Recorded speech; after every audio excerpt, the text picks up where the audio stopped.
दोस्तों, माता रानी के चमत्कारों से भला कौन अवगत नहीं है। माता रानी के भक्त माता रानी की भक्ति बड़ी श्रद्धा भाव से करते हैं। इस पृथ्वी पर माता रानी के बहुत से चमत्कार प्रचलित हैं, क्योंकि जब भी माँ के भक्तों पर कोई विपदा आती है तो माता रानी उनको बचाने के लिए कोई ना कोई चमत्कार जरूर करती हैं। इसीलिए दोस्तों, अगर आप भी माता रानी की कृपा पाना चाहते हैं तो कमेंट बॉक्स में पूरी श्रद्धा से जरूर लिखेगा, जय माता दी। माता रानी की कृपा सदैव आपके ऊपर बनी रहे। दोस्तों, दरअसल मैं जिस चमत्कार की बात कर रही हूँ, ये घटना झारखंड के एक छोटे से गांव में रहने वाली सिया के साथ घटित हुई है, जिसकी उम्र महज 20 साल की है। दोस्तों, सिया बचपन से ही धर्म कर्म के कामों को पूरी लगन से करती थी और उसकी भावना भगवान के प्रति हमेशा से अधिक थी। इतना ही नहीं, वो किसी गरीब को देखती तो उसे खाली हाथ जाने नहीं देती थी और अन्य लोगों की मदद भी करती थी। सिया हर साल सर्दी के मौसम में लोगों को पुराने कपड़े दान में देती थी और साथ ही उनको खाने पीने की चीजें भी दिया करती थी। भले ही सिया के पास कुछ ना हो, लेकिन वो हमेशा से ही दूसरों की मदद के लिए तत्पर रहती थी। समय बीतता गया और एक बार छठ पूजा का पर्व आया, जिसको सिया भी मानती थी। छठ पूजा से एक दिन पहले अचानक से मूसलाधार बारिश होना शुरू हो गई। इसके बाद अगले दिन जब छठ पूजा शुरू हुई तो मौसम ठीक ठाक हो गया और अच्छी खासी धूप भी निकल आई थी। आप जानते ही होंगे कि छठ पूजा का पर्व 3 दिनों तक मनाया जाता है। छठ पूजा के तीसरे दिन जब सिया पास की नदी में छठ मैया की पूजा करने पहुंची तो वहां पर उसके साथ एक ऐसा हादसा घटित हुआ, जिसके बाद से सिया की पूरी दुनिया ही पलट गई। जी हाँ दोस्तों, उस दिन मौसम भी काफी बिगड़ा हुआ था। आसमान पर काले बादल छाए हुए थे और बिजली की गड़गड़ाहट के बीच सभी श्रद्धालु नदी में छठ मैया की पूजा कर रहे थे।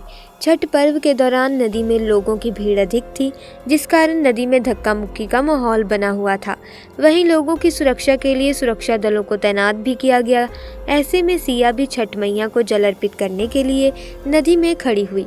देखते ही देखते वो नदी के बीचों बीच पहुंचकर छठ मैया के लिए पूजा करने के लिए खड़ी हो गई। अचानक से तेज बारिश हुई और नदी के पानी का बहाव तेज हो गया, जिससे सिया बहते हुए दूर किसी जगह पर पहुंच गई। सिया को तैरना नहीं आता था, जिसकी वजह से वो नदी के बहाव में बहती हुई कहीं दूर चली गई और धीरे धीरे नदी के अंदर समाने लगी। तभी सिया को लगा कि वो तो अब नहीं बचेगी और उसकी मौत अब निश्चित है। लेकिन फिर भी वो मन ही मन में माँ दुर्गा का नाम जपने लगी और उनसे कहने लगी कि हे माँ, मेरे प्राण बख्श दो। कुछ ही देर में सिया को पानी के ऊपर एक छोटी लड़की दिखाई दी, जिसने अपना हाथ सिया को बचाने के लिए आगे बढ़ाया हुआ था। काफी देर तक नदी के पानी में रहने से सिया की आंखें बंद होने लगी। उसने अपना हाथ उस लड़की के हाथ में दे दिया। फिर उस लड़की ने सिया को पानी से बाहर निकाल कर और नदी के किनारे पर छोड़ दिया। इसके बाद कुछ देर में उस नदी के किनारे गांव के कुछ लोग वहां आए और सिया को किनारे पर पड़ा देखकर शोर मचाने लगे। देखते ही देखते वहां भीड़ इकट्ठी हो गई और सिया को भी होश आ गया। गांव वालों के पूछने पर सिया ने अपना नाम पता बताते हुए सारी घटना बताई कि कैसे वो छठ पूजा के दौरान पानी में बहते हुए यहाँ तक पहुँच गई है और किसी लड़की ने उसको पानी से बाहर निकालकर उसकी जान बचाई है। लेकिन गांव वालों ने बताया कि तुम तो अकेली थी, अब वो लड़की कहाँ है। काफी सोचने के बाद सिया को समझ आया कि वो कोई और नहीं थी, बल्कि स्वयं माँ दुर्गा ने एक बच्ची के रूप में आकर उसकी जान बचाई है और माता अब यहाँ से जा चुकी हैं। कुछ देर बाद सिया के घर वालों को इस घटना की सूचना पुलिस द्वारा दी गई और फिर सिया खुशी खुशी अपने घर वापस चली गई। तो दोस्तों, आज की वीडियो में बस इतना ही। वीडियो आपको अगर अच्छी लगी तो वीडियो को लाइक करें, शेयर करें, चैनल को सब्सक्राइब करके बेल आइकन को प्रेस करें ताकि नए वीडियोस की अपडेट आपको मिलती रहे। आपका बहुत बहुत धन्यवाद।